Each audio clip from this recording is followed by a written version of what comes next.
ner mala ken yam kana az dialen kon tin ga jen wo biken le real lingua sama kan online tv channel der ner mala ken yam kun yar posia ka jen gwa sama rochen banaling tai e shalat ki tan dan len ngwan rodien ke je re wich ka juba kan kon la jang ke de ni kirma yadit tin kon ti sharoñ mu bum cha jalat no gor kano de kanuare de kan kanak ka lat kana gwanu tikan ka ne tu kan ga target re which ka juba dong mi shi janga jana me dio jamila roanya guri ngwas me de ranten chalat ramadan la ship of defense re which ka juba would la ko de ni kiemen de pinkir ma yadit me pai kam kwar la defense minister raje chalat gwaze dane tawka ma jurten kema de yana ling mandane chalat la general majur general dane chanak re wecha kanasar bana mandane chalat gwasan ban jelinkel gorje en wo mi jira mi jidit der je nywa nasen ko kien kan raje no jender subscribe ko der letter ko kende ko kulabe ke je der ko kulaling ka jan gwas me te dum wanlang to goro der ander keling okay and gwa deri rang me talk deri ling on deri lingten gor jeno deri a we lingten cause gor kono kon lat ko rin ban keling karunde te shentama to kon ka shanga wal de jen wala ka pay diok ron kina dangro wi de to kon ka tong wana long to lat ka rodien to dong lak tana la kan jit ken la kana gor no be ken kum kana mo she gor jeno bi mandan le roda biling tango sene tene la jala no ngum lar kana me je gorga je en wo dene dial de ka bit ko cha tok cha de lat men ku yena lingwa se men wo lade ye me cha lade gwad me te ro me cha la ne ko la jang ke dinka kiram dana la kur chief of defense minister men keb de ni re wich ka juba ro je dana chalat dio je mi yene te tok ling tok arabic ki ling tok english ka do brana chalat ke je ko che la dia ka sha je ling bugo to gol ko ken din ngaje no te ka mo je ka long re wi ke juba yene dial kon tin re wi ke juba mulat ke yo te mele rode gwa no de rana ling a cheng bro lo gang rode bo ki ngede ke ne kon yen ke of course shi kon ne te kon la jiti ka dan ci kon gol ban mi te mele rode gor je en wo bran bi jide be je ling tin no ko tek durun ci tek rara dien me je to ka ron kin dang ro wi wal jo ne lat ne je mede ne la lat keno yende yen jere ke juba ba jogo no jana ba lok no gwase dan ciru dan tong wane long chicken bay de kenen nen ke choje dan ina chu ke je kenen nen so men tin gwase me me cha kon jogo no te ke me le rode gwano branali ala ne ti la kwarte dit me te me kana lat tang gosne de ri gojen wone ne de kono bi jek kene kono cha de cha jakaka chit ke jiwulang kene ji nasir dong de jigano kene ti break kene o jigone but ku ji jen go dong de ro lu njok e jok okay ku ji je chit ke me pai to te ka gwasa me re wi kanasir gwa de cha wi yara du cha je dekte ne je jen bor no siaman dan to tin cha je ngach jen ko te ka rwanji tin tamat lat kon ngene je jen bor ke je wi re wi tin re wi kanasir meji kan lar ken gor ken unify for charge lok kirma yadit men meji kirma yadit ye de chaje jak we go men jagana de alo gor jen wo bana ba ko benak so men bianga ken yam mite moro da lat re we ken asir ken ulang chwa gu jen wo te mal meten te ken wer raje no pala ka we ken ko la te la de ne ka ngai yen man pai to pan ka je do ba dien mo de ka mal de ken no ko je ke de ka ran de ken pel ka jamo so dio je no cha de to no te ram de kenapal de lungwono de rande je lar no bararodu re wich yen bararudun banye dor kun banye ga pin we aka unimis ke bararudun ka kem je dong ne ku jo an go dong de rande je lar mala je no dong de ka palwe ko ngai konan gwan wo chi gane te de na de ken ga pel ngado je no mo so nde kirma yadi teram pel ken men ko re shang e to gwad me teram chi ken pel tiam ngane kene je ne kwal joj ke ano shiwo ken cha dang ne ke ki pel kana na de dong de la ro pel kana ti chigen pelina te ram de kana pel ajena na biya ngaje no mo so mun yo kan lunjo ko tema ajeno te ram pel ka biya ngaje no ajeno buka nyin kana buka na tuk ki bunara bar ki ba ka joj akan dang ro telum do dien me ku jimi du no jene men biya ko lingene de ko kina kon tindre wi ki juba mete mi ci to ka nasir chwaje gujene ko yen sef gwa dan yin tanan you guys are not safe. Okay, mi che tuog win ne koken anyo ka te ga jen gwase me condition te ka ye yene ko na tere wiki juba condition dun jene ene de kono raje no ba nuer ba ko mu krek kwarte dit te ka re wiki juba special kwara spele mayo te kwara spele ma jiba tigten te kwar soaba tigten te kwar soma ba tigten ki kwar bonde ko ken tigten te la nuer te kwar dit gu yene no donc de kan o de de tuoka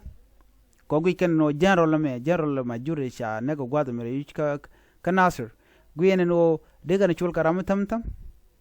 no ajen o gur kan o de karam di de kan nak jen ta dana tigten ala cha apel je ko len lani chubuli li wore wich kanasir but tina ro ke karo na ka kui ngade kel karwade ka kui general ka kel la wujane ku le la general chubuli ji kan ngane ko kene di ko ne la jang ka de chubudi ni mi ci to kanasir gwasa me gang nanro self defense ko cha de ben terrorize re do arun meti yentin ka gat kun kel cha de man to ko no mo okay cha de man to am bi anga je na man so kuje mo ene gwada titino gore je no brodu tit jalku ta dan tikeje ka bijizi je bija ping okay ko yen misia information sia kaling le rodin sia kaling wi mon so gore je gwano de yen source ko ken kaling chitken tama misi kana ngaji no terek motore wi kujuba ba network ba je limit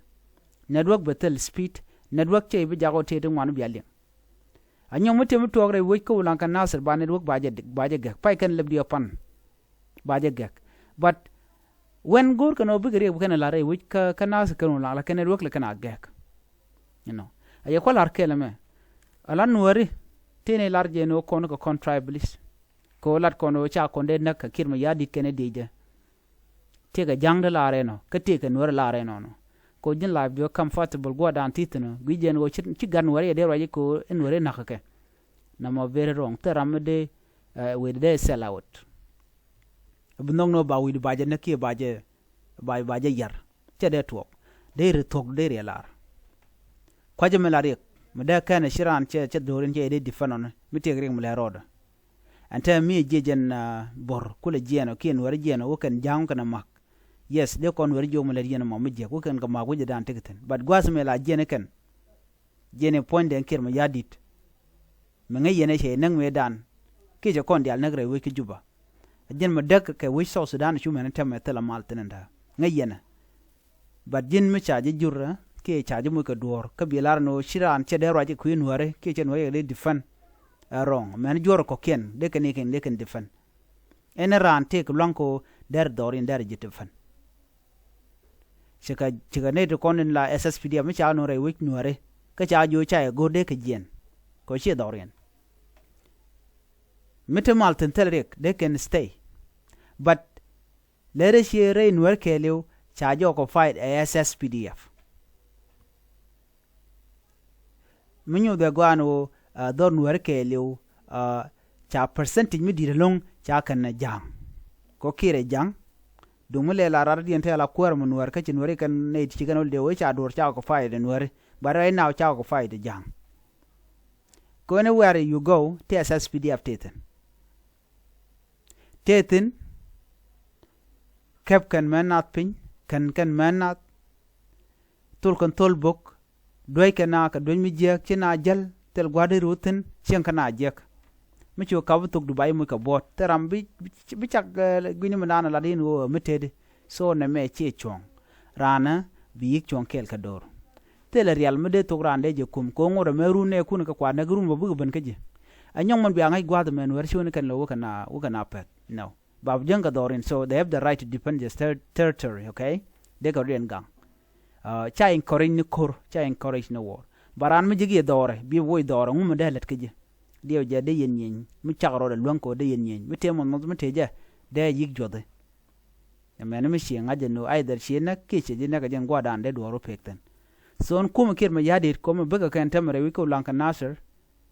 ko ka ga gala shi lan tama shi kan buko te mal bablan je bega ko bugu nor bukir ban full stop so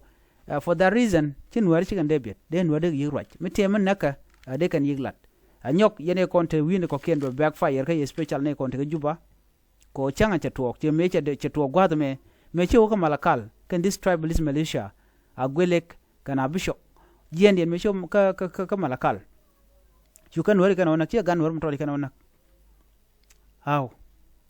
ani wodi chet ga nyire yitu ko cha pen ben o bekare we Nuer bu Nuer bu kana bu yar ko cha gu je no do Nuer te ka kwen la na ga ka lora bang dwai ka ke ni chang wer kana chang der te ram jo ke di mi chula to gru ba yi yon ma di ni ti chu ti traumatize ko tan din tele ka she mana bana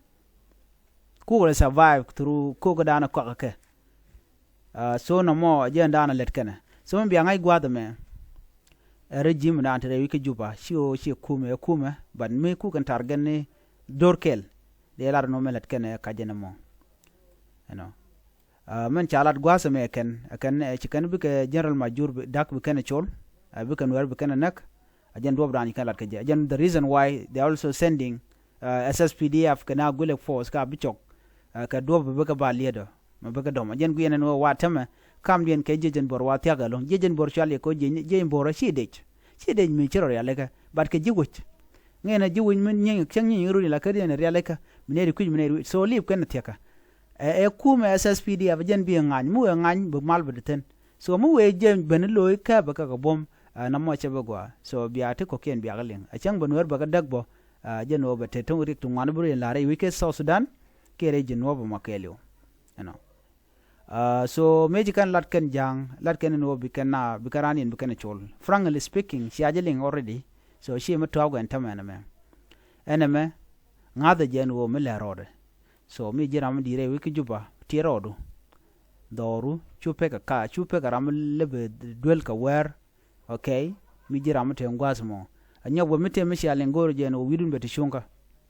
cause mrai kone ateram bra anlok ani jin karwado gwada dan titene jin boro lok na karwado okay ko en international community ndan ko kon guje de na lok tel long bu keneno but joga yenene jin mi jiram cha jur ka bi taw raje latke run bering ne garing lare ji tok de medan che tok kala ya tok nyok so chugin ye no de jipal so bayni mi ngor je no widun bete chunga no ba unang na ran ke baran mo kerek na mo che chung so janda na go de nywa ye kel ban nyo jom do de ne bye bye